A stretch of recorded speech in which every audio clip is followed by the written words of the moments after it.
Shalom, Bapak Ibu Jemaat GBD Sejahtera yang terkasih. Selamat berjumpa kembali dengan saya, Cornelius Marcus Royce. Pada saat hari ini kita akan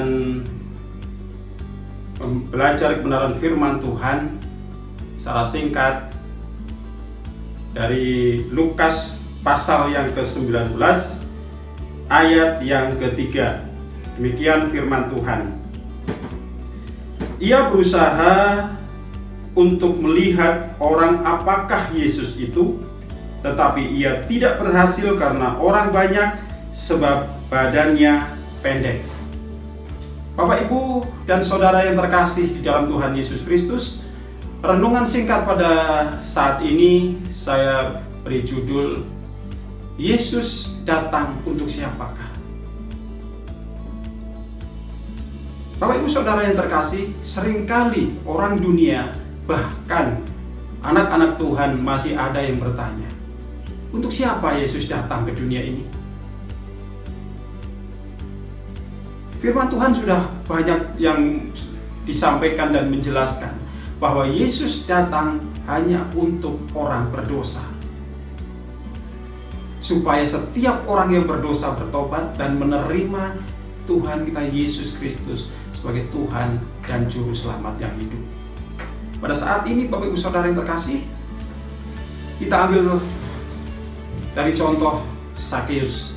Sakeus secara pribadi memang orangnya pendek, kerdil, tetapi dia orang yang sangat kaya karena dia adalah seorang yang memungut cukai yang kaya raya.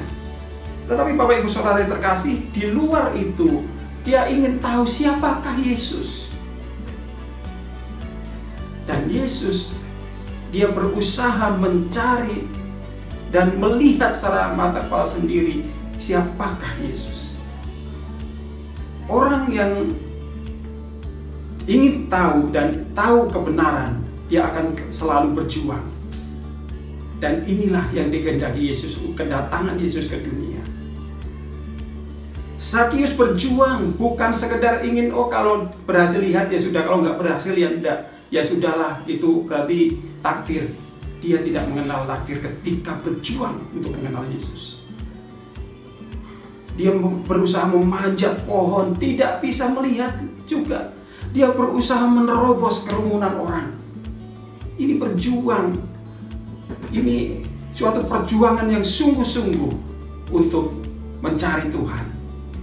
Dan Tuhan tahu atas orang-orang yang seperti ini.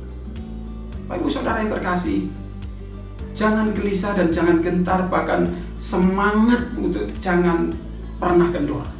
Seperti halnya Sakeus, ketika tidak bisa melihat dari kerumunan, dia berusaha naik pohon. Kita berusaha terus dan berusaha terus. Jangan pernah lelah. Dan Yesus tahu.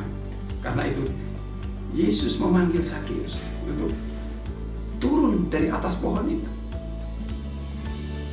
Dan apa yang dilakukan Yesus? Bukan sekedar turun dan berbincang-bincang, oh bertemu dengan Yesus luar biasa, bukan. Tetapi sebagai Tuhan dan Juru Selamat, dia datang kepada Sakeus sampai berkata, saya akan datang ke rumahmu. Dia datang untuk orang berdosa. Secara dunia, siapakah Sakeus? Orang yang berdosa, orang yang kerdil. Tapi mengapa diperhitungkan oleh Yesus?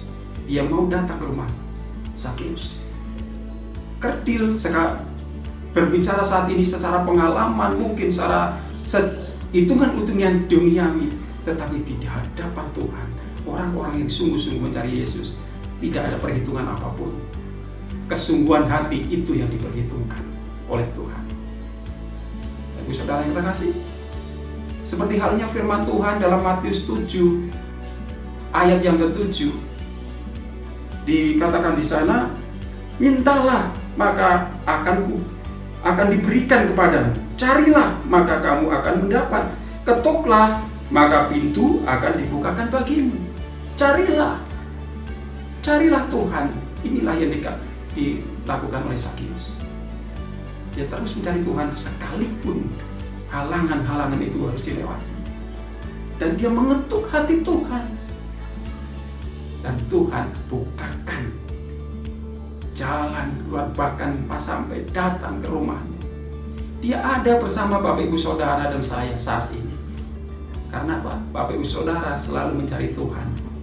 Dan Tuhan beserta Bapak Ibu Saudara bahkan memberkati Bapak Ibu Saudara, memberikan damai dan sejahtera bagi Bapak Ibu Saudara. Dan apa yang diperlukan pasti Tuhan cukupkan.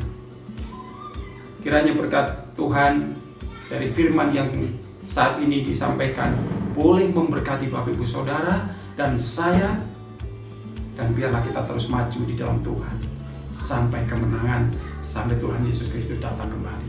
Haleluya. Tuhan Yesus Kristus memberkati. Shalom.